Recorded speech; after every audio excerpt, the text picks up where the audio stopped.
Guys, good morning. Today's video ay nagpe-prepare po ako na magluto po kami ng chicken curry. Ay nagbabalat po ako ng patata, carrots, at saka hihiwa ng bell pepper.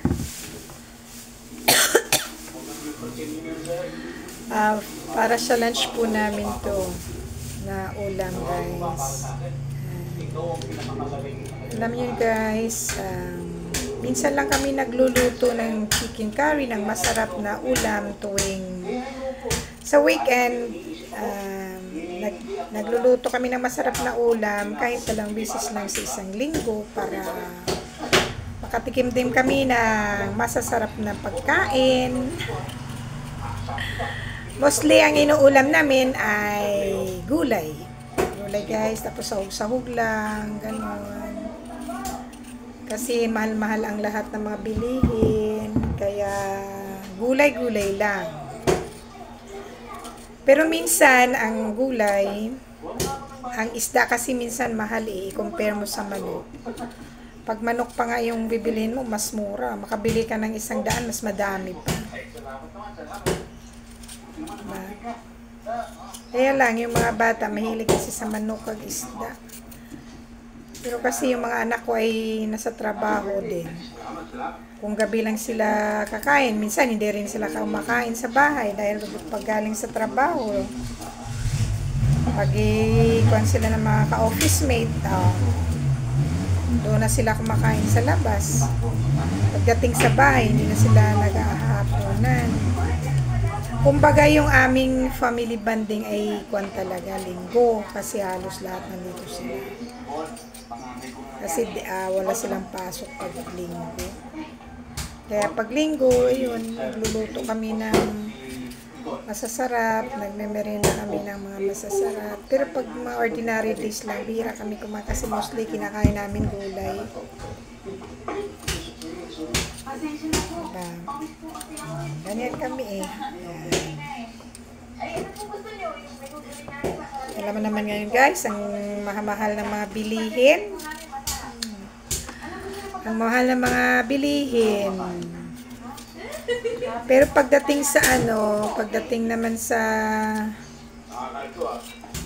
baboy, hindi kaya talaga kami palakain ng baboy. Natatakot kasi nakakatakot yung high blood ba.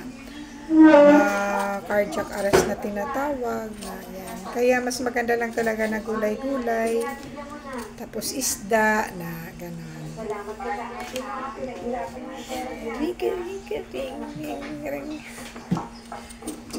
Kailangan happy lang araw-araw, diba? Mahirap yung palaging stress. Kasi pag stress ang isang tao, maraming sakit na sa katawan. Kaya happy lang kahit walang money, happy lang.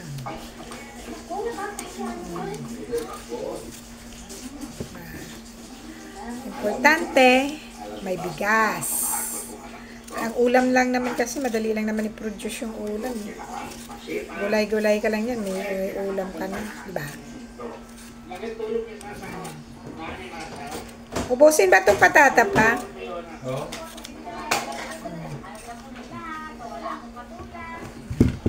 Padiri. Hindi man lang tayo makabili-bili nito.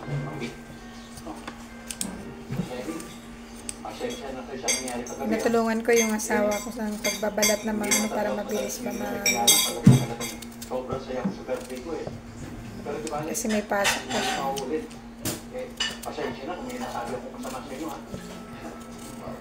Tulong-tulong ang trabaho ay hindi mabigat at mabilis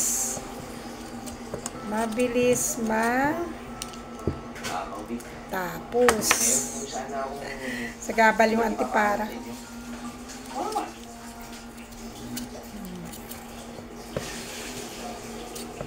Pangit ng panahon ngayon guys. Minsan mayroong time na parang nilalagnat ako. minsan mas parang wala kang ganang gumalaw. Tsaka ilang araw kasi na UTI ako eh. Oo, alam ko po yun, pero hindi ka.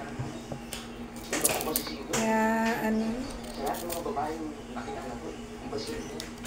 Iba yung pati sa ilang araw din na hindi ako nakapag-upload. Kahit yung carrots kayo, ang mahal ng carrots. Ang carrots na sa minsan, ginablend ko siya, ginagawa kong parang juice. Carrots ay good for the heart. Diba? Iba gani ka dyan, kinakain na lang, hilaw eh. mahal na mahal ko siya. Sa'yo ko siya masaktan. Kaya, sinisigurado ko lang kung ano ba talagang intention mo sa kanya. Sana, maintindihan mo ha. Galing kaming 13, bumili kami ng aming mga ulam, isang kinsinas, para na kami bili ng bili. Hindi kami bili ng bili sa palengke. Kasi magastos. Magastos ba guys?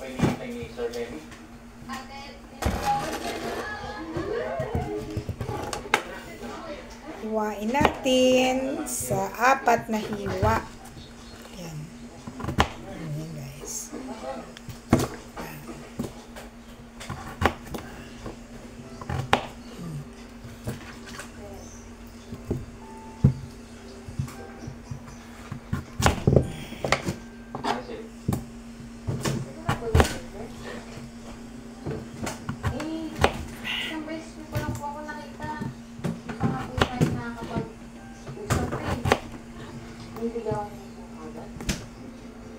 Una, di ba, sabi ko naman sa'yo, Ang mahal ng mga ingredients. sigurado.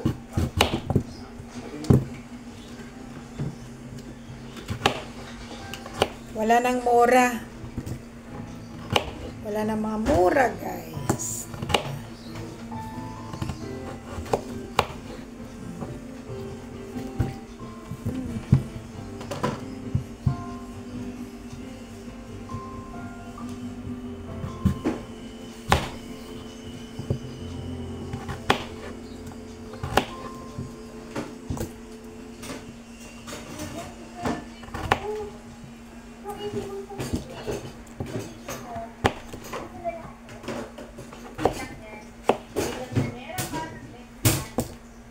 Hello.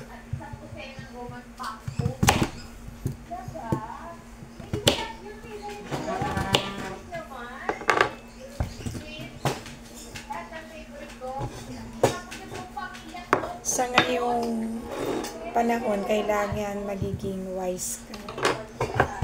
Sakto na yung may ulam ka. Hindi paglalagyan ng kanto. Importante may bigas ka. Kasi ang itlog. Nalaglag pa.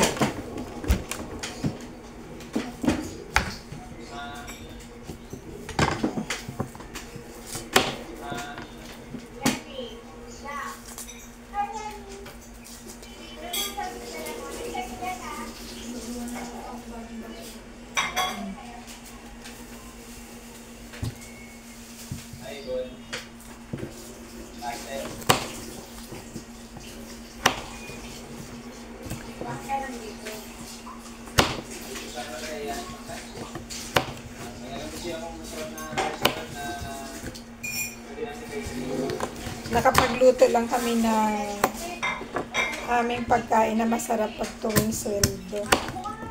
Sahod. Kasi sa kamahal ng bilihin.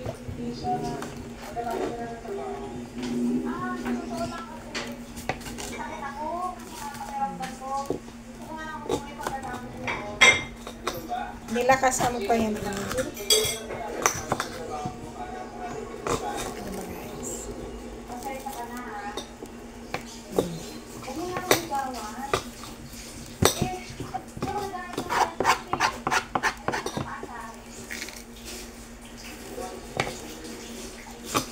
Sa Sabi ni Juday.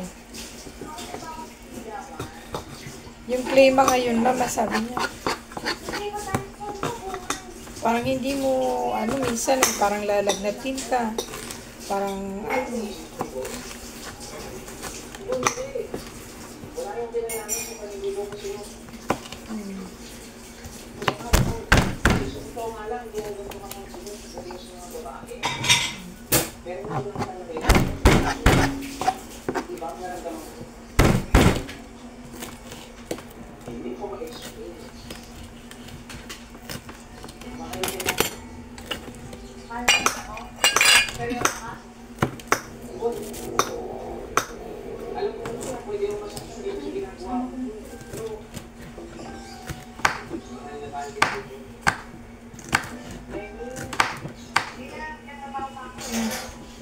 pa.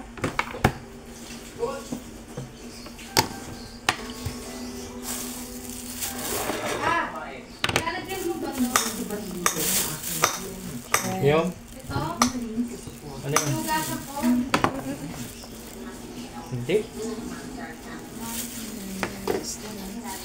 Pagtulong-tulong, madali matapos ang trabaho. Ayan yan.